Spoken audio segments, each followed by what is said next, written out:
For today's talk for people who aren't here this week. Let's get started with a word of prayer. Heavenly Father, thank you for revealing yourself through your written word and through your created work. Open our hearts to see your glory in what you have made. Open our eyes to your truth. I pray that you would close our eyes and reveal what is not true, and help us to pursue the truth and pursue you. I pray this in Christ's name. Amen. So we'll start off with a little bit of science this week. This has been in the news a little bit. On this past September 22nd, the OSIRIS-REx spacecraft flew past Earth, and maybe that's not a big deal. Took this picture, which isn't terribly groundbreaking, but you can't really see it. But there's Australia's down here, and then the west coast of North America, Baja California's right there. Now, the OSIRIS-REx spacecraft, the name is a strained acronym. But I don't remember what it stands for, but it doesn't really matter. It launched just over a year ago.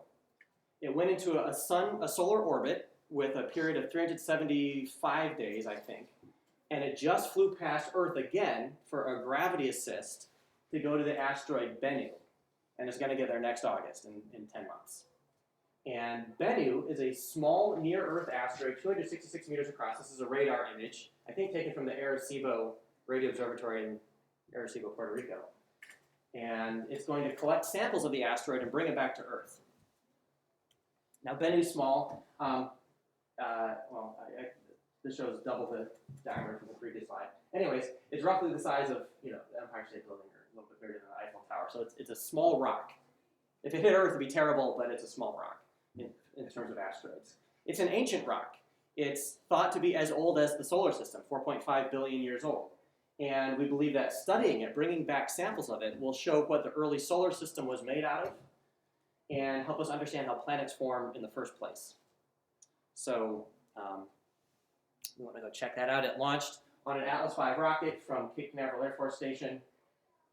This is kind of an interesting configuration of the Atlas V. They can strap different amounts of solid rocket boosters on the side of it to give it different amounts of power as it leaves the launch pad. And in this configuration, it's just you can launch it without any strap-on boosters, this thing right here. So it's just a single stick. But to give it more oomph, they can add up to 5 of these, but they only added 1. Just needed a little extra oomph. So it's asymmetrical, so it's like a big rocket with another thing on the side. So it's a little asymmetric, a little funny looking, but it works, I guess. So, and the idea is in this cartoon, this is a cartoon of the spacecraft. Here's the high-gain antenna radio dish. Leaves Earth, comes the asteroid Bennu. It's got this cool little robotic arm called TAG-SAM.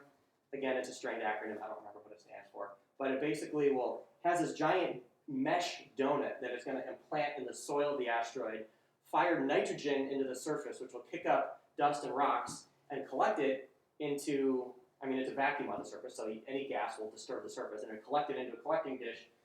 It'll then that robotic arm will then stick those in a little sample return capsule with a heat shield to protect it from Earth's atmosphere, the several thousand degree re-entry into Earth's atmosphere, and it's going to land back on Earth in 2023. And then those samples will be available for scientists to study in laboratories on Earth to understand the composition of Bennu. There's precedent for doing missions like this. In the early 2000s, the Japanese launched the Hayabusa spacecraft to the asteroid Itokawa, which is also really small. It's only a few hundred meters or a few football fields across. And it's also a primitive asteroid, likely from early on in the solar system. And that also was a sample return mission. It only returned a few grams of material from the surface, but that's enough for cosmochemists to use electron microprobes and study the surface. This is a cool picture because you can actually see the shadow of the spacecraft. Here's its solar panels, and here's the body of the spacecraft approaching the surface. This white dot is like a marker that it threw out. It like launched like this just this reflective mass that landed on the surface, and then it had something bright it could lock onto and determine its orientation. Here's, you can see the shadow again. Here's the sample return capsule. I think it came down in Australia, and the Japanese team retrieving it. But as it got close to the surface, these rocks and pebbles are not rocks and pebbles on Earth. These are rocks and pebbles on the asteroid Itokawa. We think the surface of the asteroid Bennu looks similar to this. An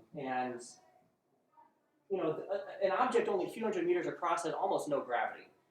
And so in the weightlessness of space, essentially, you would expect these things to kind of float apart. But something is, there's cohesive properties. It's the same cohesion that if you have like if you have baking flour, like wheat flour, and it'll kind of stand up on its own, and you can if you can pack it down and slice it with your hand, there will be an edge that will support itself. That's cohesion. Those are intermolecular forces, a lot of van der Waals forces that are holding those grains together. And we think the same things operate. In the absence of much gravity, there's a little bit of gravity, but not much, that can hold it together. And so there's actually there's not much in the way of really fine grained material on these asteroids. So before then we get into today, we'll give you a brief review of previous weeks.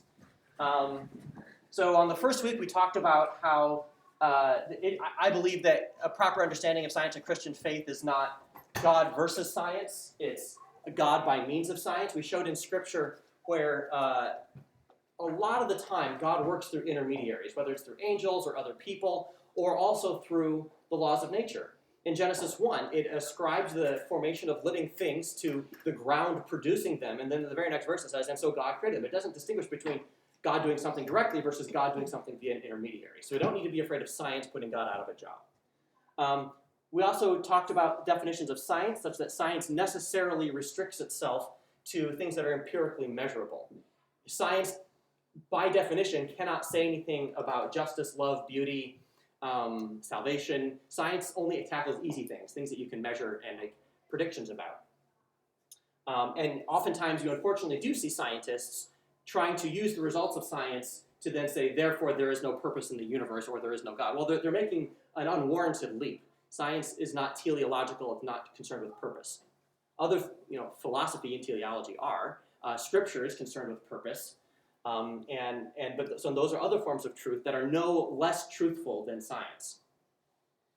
We talked about the purpose of Genesis was not to give a scientific historical account, but more of a relational account to establish that to Israel, Yahweh, God, was the creator, and not the pagan deities of Babylon and Egypt that they would have been familiar with.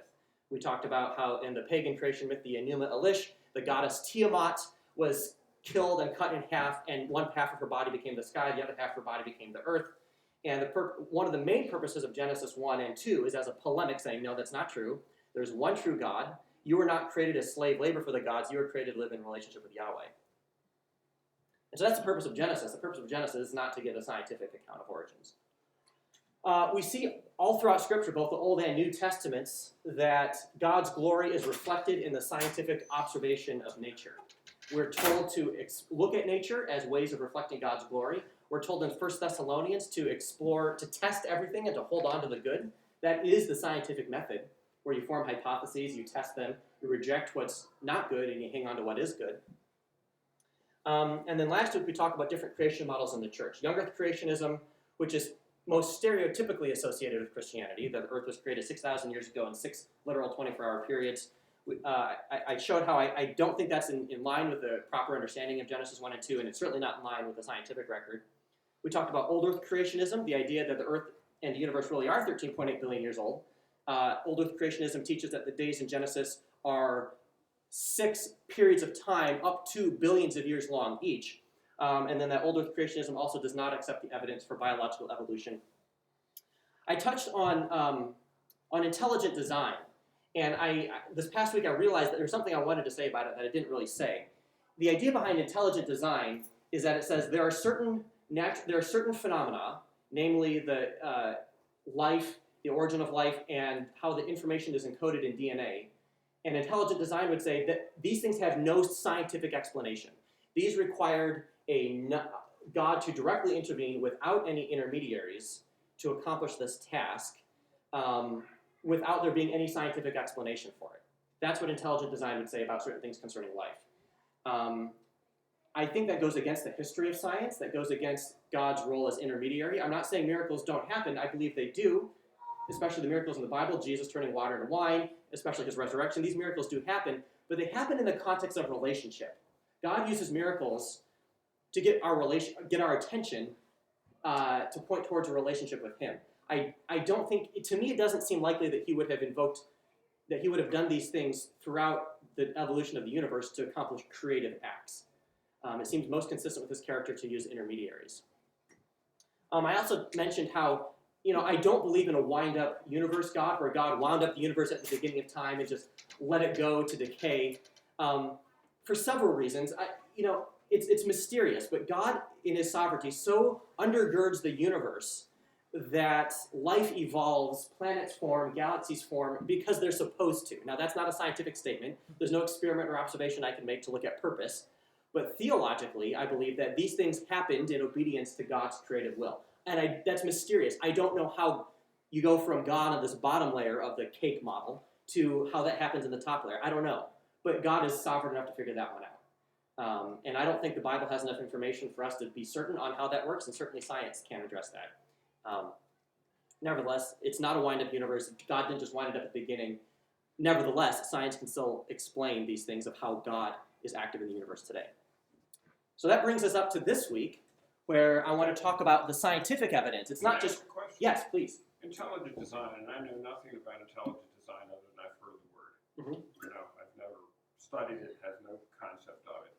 But from a logical point of view, and I'm just trying to be logical, I wouldn't build a bridge that would fall down. I would intelligently design it to have the right amount of trusses and beams and girders and stress so it would stand up, because it would be useless to build a bridge that would fall down. So rolling it all back, I'm not thinking of intelligent design that my fingers were intelligently designed, but that the subcomponents were designed in a manner. I mean, we don't know where all this stuff came from, whether through science or God. We don't know where all this stuff came from before the Big Bang. The components thereof were designed with an engineering code that they would work. Yeah. Because why would you create something that isn't going to work? So let me clarify. Thanks for that. I need to clarify. I personally don't accept intelligent design as like a movement or like capital I, capital D, intelligent design. I think life and the universe have been intelligently designed and purposed by God. But I still think you can explain these. You can explain how God did them by means of scientific investigation. Right. That's what I'm agreeing with. Right. Okay. Yeah. And so evolution, as we'll talk about next week, is messy, and a lot of organisms don't live and they go extinct. And so, nevertheless, there is design in this. But that's not something you can go and do an experiment and say, aha, God designed it. I see the evidence right here in this petri dish. No, you're not going to see that. You're just going to see the results of that, and you can take by faith that this is how God did it. So thanks for that clarification. I'm separating, yes, I think God has ingeniously designed the universe, both the laws of physics and biological and biochemical processes. But I want to distance myself from the intelligent design movement that says there are no scientific explanations for certain things, like certain origins of life things. I want to distance myself from that. So how we know, this week is how we know the Earth is 4.5 billion years old and the universe is 13.8 billion years old.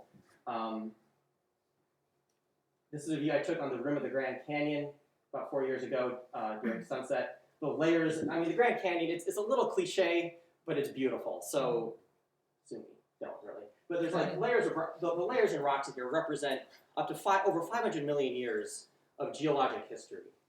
Going from the bottom all the way up to the top, which is relatively recent sandstone.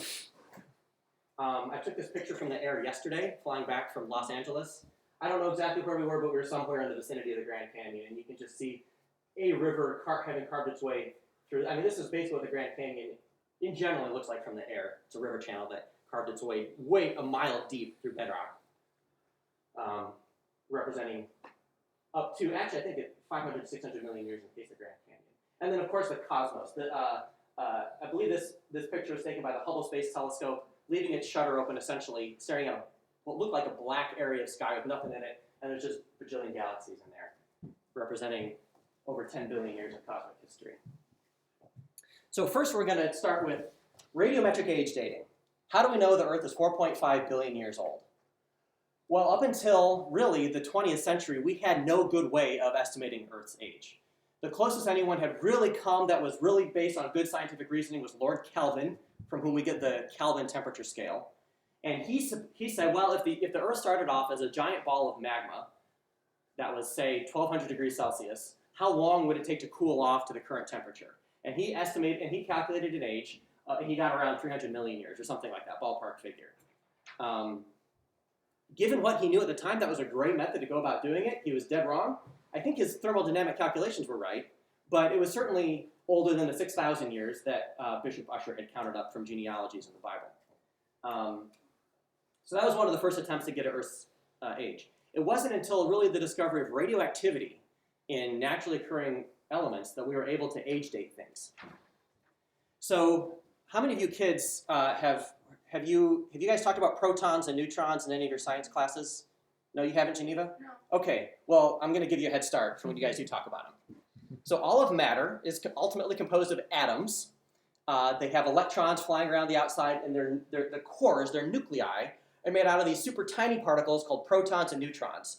And every proton in the universe is completely identical to every other proton in the universe, and every neutron is completely identical to every other neutron in the entire universe. Protons have an electric charge. I guess you could get zapped by one. They have a positive charge. Electrons have a negative charge. And positive and negative charges like to be near each other. Opposites attract in this case. So protons and neutrons form the middle of atoms. Here's an example of a hydrogen atom. Most hydrogen has one proton, and it has one electron going around the outside. That's the simplest atom in the universe, and it's the most common. 75% of the universe is hydrogen. Now, if you add neutrons, they're called neutrons because they're electrically neutral neutrons. They're like packing material. They're like packing peanuts. They have mass and they have no charge. And the element is defined by how many protons there are. So hydrogen, by definition, has one proton, and so it naturally wants to have two electrons. Helium, always, by definition, has two protons, and so it naturally wants to have two electrons. Now, you can heat it up or you can zap it with electricity and give it more or fewer electrons, but it wants to have two electrons.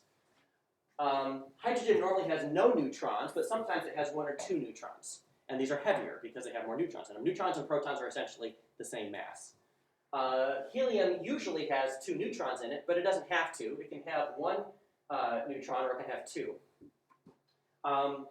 For example, iron has 26 protons, and I can't read it on there, but it has roughly comparable number of neutrons. And so here's an example of an iron nucleus, just for example. Okay, I think that's what I wanted to say about that. Now, that's the most nuclear stable one, right? it is, yes. Thank you. Yeah. Type 2, yeah, well, giant stars only fuse. By the way, the heavy elements are fused by nuclear fusion in the cores of stars. All the atoms in our body, the aluminum in these chairs, were created in large stars that went supernova before the creation of the solar system, prior to 4.6 billion years ago. That's where heavy elements come from. And we get incorporated into the planets, which then eventually we have all come along and mine it out of the ground and make chairs to put it in Sunday school classrooms. So all of the atoms came from these large stars. Anything heavier than hydrogen and helium came from the cores of stars. And also when a star explodes as a supernova, all the hydrogen in the shock wave can get fused into really heavy elements, all the way up to element 92, uranium, which is the heaviest naturally occurring element. And these things are really rare, but they are created in supernova explosions, and they get incorporated into the planets. Most of it then sinks down to the core during planetary formation. Now, there are configurations of atoms, of atomic nuclei, that are unstable. They want to naturally fall apart, and we call this radioactivity. In the case of certain elements, you may have so many protons and neutrons in there that at some point, and you can't predict for any given atom when, but at some point in its existence, it'll fall apart. But it doesn't just randomly fall apart into piles of neutrons and protons. They fall apart in very specific ways. Two of the most common ways are through emission of an alpha particle, which is just a helium. It's just a helium nucleus or a helium atom. It's two protons and two neutrons. And so if you have some heavy atom here, say uranium. Uranium does this. Uranium will fall apart. It'll kick off an alpha particle. This alpha particle can go then steal two electrons and become helium. And in fact, that's where our helium on Earth comes from. And then it can migrate through cracks in the ground and accumulate, and then we can go mine it out and use it for industrial purposes. That's actually where helium on Earth comes from. So does it lose its electrons once it spits those things out? Not necessarily, but it could. And so then this atomic nucleus, since it's missing two protons, it is now a new element. It went back to on the periodic table. So if it was uranium and it lost two protons, it would go down to thorium, and it would literally become an atom of thorium. So the alchemists are right. You can make gold out of lead. Or you have to go the other way. If you added proton, if you irradiated lead with protons and neutrons, yes, you could make gold. Yeah. Through nuclear reactions. Yeah, you could do But that. it costs more than the gold's worth. I understand that, but I weren't wrong. Another way is that the neutrons, being neutrally charged, can kick out an electron. And when they kick out an electron, they literally turn into a proton. And so they can become one heavier on the periodic table. So if you could somehow force a uranium atom to undergo beta decay to kick out an electron from the nucleus, it would go one up to the element neptunium. So you can elements literally change into different elements by radioactive decay. There's other forms of radioactive decay, but those are some of the most common and important ones I want to talk about. Let's see, the rate at which this happens, alpha and beta decay, they're constant. They've been measured in the laboratory for the last 40 to 100 years. They are very well known to very high precision. Hold on, I'm recording on this computer and I see it just went into screensaver. So, sorry. Because of the constant decay rate, you can use this like the ticking of a clock. You can define a clock as something that ticks. There's a series of events that are precisely spaced in time. In most of our clocks, that's the vibration of a quartz crystal. Quartz can vibrate at a very specific frequency, and you can get the time from that. And so you can use the decay. If you have a whole pile of atoms, you don't know when any one atom is going to decay or fall apart. But statistically, you know exactly how fast it's decaying. This decay rate defines something called the half-life, which is the amount of time that a certain material will, for half of it to decay. So if you start off with 8 kilograms of uranium, you waited one half-life, you'd be down to 4 kilograms of uranium. If you waited a second half-life, you wouldn't have 0, you'd have half of 4, which is 2. And then you keep cutting these things in half, so mathematically you never technically run out, although since you have a finite number of atoms, you do. So you start off, 1, half, a quarter, 8, the 16th, keep going down, you get the picture. And so you can, based on the amount of material that's decayed, and that's called the parent product, because that's what you started off with, and then based on the amount of daughter product, or the element that it gets turned into, you can figure out how many half-lives, and if you know the number of half-lives, you can figure out how old it is. Now, do they understand the mechanism of this, or is it just measured?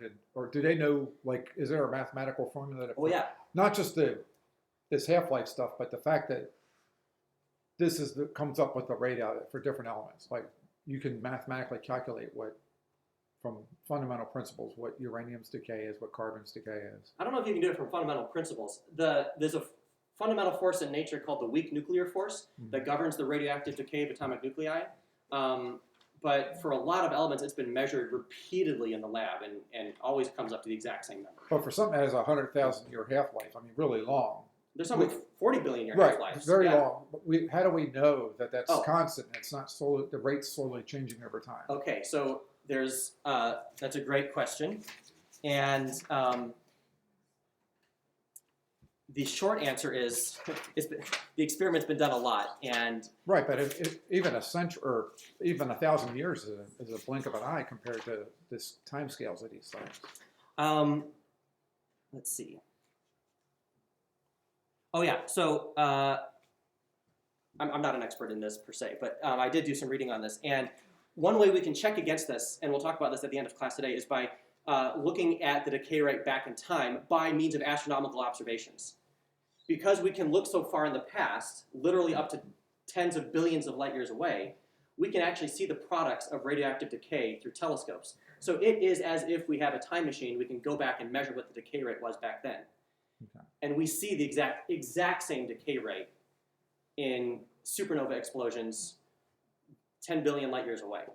Okay. So both from laboratory measurements and from astronomical observations, we can be confident the decay rate's constant. And that's a common critique from young Earth creationists, is that the decay rate may have been way faster in the past. And but if the speed of light is changing and the decay rates, both of those factors are changing, they would look like they're the same. If that were true, except that, again, the speed of light is, all of our observations have shown the speed of light to be exactly constant, going back to the Big Bang. There's no evidence whatsoever that either the speed of light or radioactive decay rates have changed rates in the past. And in fact, if radioactivity were as high as young Earth creationists need it to be to give a 6,000-year-old Earth, the amount of energy given off would have melted the entire planet 6,000 years ago. And if that happened, then all of our rocks through this process would look to be 6,000 years old. So actually, the process that young Earth creationists invoke actually self-defeats itself, because then things wouldn't look that old. They would look 6,000 years old, because Earth would have melted due to the incredibly high, basically a supernaturally high radioactive decay rate. Okay. Earth would have turned into a thermonuclear reactor if that had been true. Andrew? So if we're just measuring it by the half-lives, and we just know the decay, how do we know what the starting point is that they decayed from? That's in 2 slides. So there's some common methods we use for age dating rocks. In this case, I've used an example of granite here. Several of them include looking at the element samarium, which decays into neodymium, rubidium, strontium, rhenium, osmium, uranium, lead, potassium, argon. Probably most people have heard of this one, carbon-14, carbon dating, nitrogen, and there's a lot more. All of these have different half-lives. For instance, some of them are really long, from measured in the lab and extrapolating backwards in time, also through astronomical observations. But for instance, samarium neodymium has a half-life of 106 billion years old. The universe is only 13 billion years old, 13.8. On the other hand, carbon-14 has a half-life of 5,715 years. And so you run out of half-lives real quick if you're doing carbon-14. You might find a bone. By the way, carbon-14 is only good for dating dead things. Something had to be alive, absorbing carbon, radioactive carbon from the atmosphere, and then die. And then what we're dating is the time of death for that organism. So it's good for wood, it's good for bone, it's good for some soft tissues. And it's only good up to about age dating things up to 40,000 years, because that's, what's 40 divided by 5, whatever. 8. Thank you, Drew. So only going 8 half-lives at that point. At that point, you have too little carbon-14. So what stops you of running out of carbon-14 if it's such a short half-life? Oh, you do run out. And so you really can't age date things that are older than 40,000 years with it. So you can only age date dead things up to 40,000 years with it. But there's other ways of age dating rocks. So like uranium lead, uranium decays into lead with a half-life of 4.5 billion years old, which is the age of Earth. And so you can age date those, and what these things age date are igneous rocks. Rocks that cool from a magma or lava. They cool off, and at that point, the ratio of these isotopes is locked in. They're not in a magma; they can't mix around anymore. And so, as you decay, you can age date it based on the ratios. So, to Andrew's question, if you had a rock, and I do. This is basically basalt. It's the most common rock in the solar system.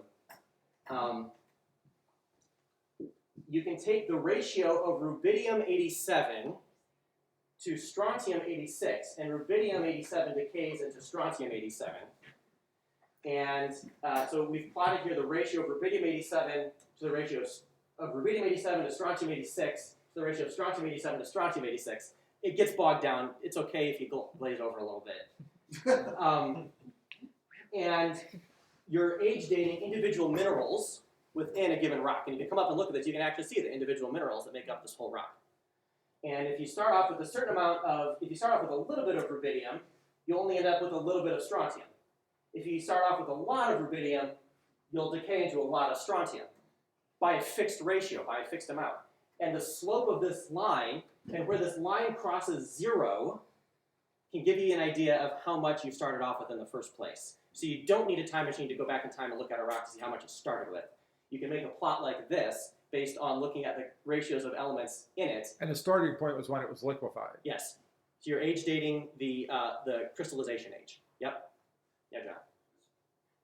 Minerals I know. We'll go back to the uranium and lead. Uh-huh. The lead that is the decayed form of uranium, is that said correctly? The lead that is decayed from uranium, yeah, uh-huh. Doesn't it decay? No, it's stable. Its nuclear configuration of electrons and neutrons is stable. Okay. The uranium is unstable. But what about lead that didn't form in that way? Or lead is always stable? If you give enough neutrons, anything will become unstable. But the type of lead that you end up with is stable. So there actually may be, I'd have to check, but there may be radioactive forms of lead, but they have very short half-lives, Okay. like days or weeks. Okay. Thanks, that helps. Okay, yeah. Other lead that wasn't necessarily created from the decay of uranium. It may have been created directly from supernova explosions. let's see. So that's basically what I talked about. So if you age date this rock, you would get this, but you would know, but based on how it crystallizes from a magma into a solid rock, you would know that it would start off with a certain stable configuration, because certain crystals only want to have certain compositions based on literally the size of the atom and the charge and the crystal structure. Yeah, Andrew. So the two sides of the plot, the rubidium, strontium, the strontium. It's strontium, but different isotopes. Gotcha. So they're related in that rubidium decays into strontium. That's right. And the strontium No, the strontium's stable. The other strontium? Oh, the strontium. No, yeah, the rubidium-87 decays by, I think, it decays by beta decay. So the number of protons plus neutrons stays the same. And so only the rubidium-87 is decaying in strontium-87. But there's some original strontium in there that's strontium-86. So the strontium-86 is what's stable? Yes, strontium-86 is, well, they're both stable. I believe they're both stable. So you take the strontium that you take the rubidium that decays into the strontium, and then you've got that constant of the strontium that you can figure that out. Yeah. This is called a 3-isotope plot, if you want to look this up. Yeah, 3 isotope. Yeah. And there's much better explanations online than what I just gave.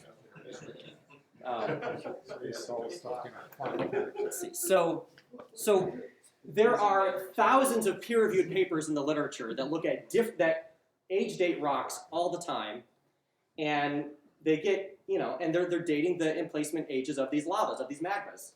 And if we do this for most Earth rocks, which are continental rocks, you get stuff usually 500 million years old. Once in a while, you'll find 3.5 billion-year-old rocks. Those are typically in the Canadian Shield, Greenland, South Africa, and Australia. Those are some of the oldest continental terrains on Earth. If a big X-ray burst happened to happen in the past and hit these rocks, what impact would that have to these measurements where it's getting new stuff hit? The rock's being exposed. Well, if it's a centimeter underground, nothing. Okay. And probably X-rays aren't going to affect this at all. The only thing that would really change this is if you took a neutron source like the Los Alamos National Laboratory and blasted it with neutrons, which Earth's magnetic field and our atmosphere protect against most of that. So you're not going to change the decay rates. You can't change decay rates. No, but you're just adding stuff to it. Even if you were, your measurement would be off by at most a few hundredths of a %. Okay. So at that point, 100 million years would look like 100.01 million years, but what's the difference? Right. So you're not effectively changing the age dates of these. And so moon rocks that we age date are all consistently between 3 to 4 billion years old through radiometric age dating of basically basalts and gabbros and plagioclase feldspar, which is all the light areas on the moon. These are all the dark areas on the moon. They're all between 3 to 4 billion years old. Where we get 4.6 billion years old is from age dating meteorites. The oldest age date we found of rocks that come from space are meteorites, and they're up to 4.6 billion years old. And that's how we get the age date for Earth and indeed the solar system. Other evidence for this comes from, I mentioned this in passing last week, but from the spreading of tectonic plate boundaries on the ocean floor. And let me jump ahead a slide to illustrate this. But if you go to, let's say, the middle of the Atlantic Ocean, or Iceland, magma is coming up through the mantle and spreading apart as a magma, as a melt, forming new crust that spreads away from the center. The crust in here has iron in it, which takes on the same magnetic orientation as Earth's current magnetic field. For right now, the North Magnetic Pole is somewhere in northern Canada. And so if you go up with a magnetometer there and you measure the rock's magnetic field, it'll be pointing in the same direction as Earth's magnetic field. But if you move away from this line, you'll see that the magnetic field sign reverses. It flips the other way. And if you keep going back, you'll see that it keeps flipping back and forth based on the rate of spreading that corresponds to several tens of thousands of years. So already we're older than the 6 to 10,000 years of young Earth creationism, just even looking at 50,000 years or 100,000 years. Now what's really cool about this is that these stripes are symmetrical on either side of the spreading center. The ocean floor is quite literally a tape recorder. It's a flexible tape of rock with a magnetic field imprinted into it from Earth's magnetic field. And so we can get the age dates of the ocean by looking at how far it is from the center and looking at a certain grade. Yeah, Brad? When's the next flip scheduled to occur? It takes a couple thousand years for a flip to happen, and we're going into one right now. Really? So like 10,000 years, your compass won't work. Well, the work Yeah. will just be different. Yeah, and so actually, as it's flipping, it won't just be north-south switch to south-north.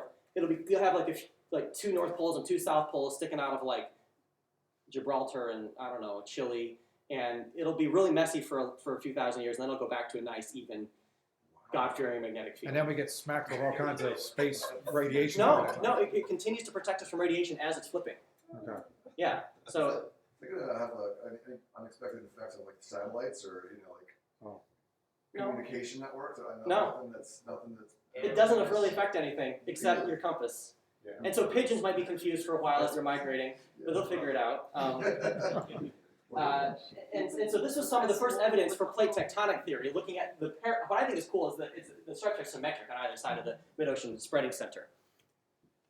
And this is how we're able to reconstruct how this is one of the ways, it's called paleomagnetism, how magnetic fields look like in the past, paleo. And we can reconstruct the orientation of the continents through time by studying the magnetic orientations of different crustal rocks and matching where they fit together based on this idea of seafloor spreading, which we've observed. How have we observed that, Kirby? How have we observed the symmetric bands? Oh, yeah, great. So started in World War II with Navy ships that had magnetometers looking for mines. And there was one, and they would typically only turn them on when they thought they were getting close to hey, where have the Germans laid mines? Although there was one, I forget his name, but he left his magnetometer, he was just curious, he left his magnetometer running on the ship and just mapped these orientations as the ship just went across the ocean. And he did that enough times, and he started building up, and we ended up with these maps of magnetic orientation on the seafloor. So here's the Atlantic Ocean, here's Iceland, it goes right through Iceland, goes all the way down to close to Antarctica. It's happening also in the Pacific Ocean here, Indian Ocean, around Australia and Southeast Asian islands. And we're getting age dates of up to 140 million years. 160 million years. That's still pretty young, Earth being 4.6 billion years old. A billion is 1,000 times bigger than a million, and a million is 1,000 times bigger than 1,000. So 160 million years is still pretty recent. So the seafloor is actually pretty young. Because after it gets formed, it then can eventually get subducted. It can go under another piece of crust and get recycled down to the magma. We believe through seismic tomography mapping the inside of Earth, it's basically ultrasound on a planet. These things will sink down to the outer core, to the core mantle boundary, just kind of hang out at the bottom of the core. Eventually, they'll be convected back up as new crust again at some point in the future. Kirby, so Yeah. when you were in Iceland in June or whenever it was, Yeah. Did you actually, were you able to if you go to Iceland, can you see some of this magnetic tape recorder stuff? I forgot my magnetometer, Okay. but Okay, but you you would be able could. to if Yeah. you did that. You Yeah. could walk this way and then this way off of the plate and get a sense for that. probably. I mean, it's probably larger than the size of the island. Oh, okay. So Okay. you may not see anything if you're just like walking. Yeah, like Oh, I see. Okay. you'd have. I mean, it's like maybe from Keflavik to what's on the east side on the river. Since you've been there, Eagles, I don't know how to say it. Yeah. Eagles, Thinglavir, whatever, blah blah blah, Eagles, Icelandic something words. like that. Yeah. It's beautiful. You to might show see that. it. It is gorgeous. It's like So can these things be measured on the ground? I guess, like if you went through the Amazon rainforest where there's not too much man-made stuff and you did a magnetometer through there, what would you get? Well, so that's a great question. You wouldn't see this because of the difference between continental crust versus oceanic crust. Continental crust is typically granite, and the seafloor is made out of basalt. Basalt has a lot of iron in it. Granite does not. And whereas oceanic crust gets recycled in this process that I showed, continental crust doesn't. It just accumulates. So Earth's continental land masses have been growing for the past 4.5 billion years. So you wouldn't see this on continental crust. You only see this on oceanic So crust. the oil drillers would have to be the ones to find it if they. And they found a lot of stuff, and they probably have found a lot of stuff that they're not telling about because they have a financial incentive not to do so. So those dark lines in the middle of the colored areas, those are the edges of two plates, either coming together. These are two plates that are spreading apart, spreading apart. and then the colors correspond to different age dates, but they also correspond to magnetic reversal periods. Right. So that's actually like the darkest area is where there's actually like two plates come together. That's the They're youngest. spreading apart. Yeah, that's the youngest rock. Yeah. Yep. So it's youngest in the center, and so the oldest are going to be out here on the margins. And on this, in the south there, it looks like it's perpendicular to where it is in the Atlantic. I mean, it's, Yeah, I don't know what's going on there. no, I mean, like go to the right, South Asia. South Asia. Yeah, right there. That area. They're not east-west lines. They're Oh, yeah, it's called a triple junction. Those things happen. Yeah. Now, one thing I will say is that the people who really promote young Earth creationism, like Answers in Genesis, what they will do is they'll cherry pick the evidence they'll share with you. They'll say Earth's magnetic field is weakening. But what they won't tell you is that we have all the evidence in the world that it's flipped over 100,000-year time frames. They're telling you a little bit of truth, but they're not telling you the full truth. And from that little bit of truth, it turns into what I believe to be a non-truth. And so you have to be careful because people will cherry pick the evidence they want to share with you to promote their agenda. We can actually see where this is happening on the ocean floor, seafloor spreading.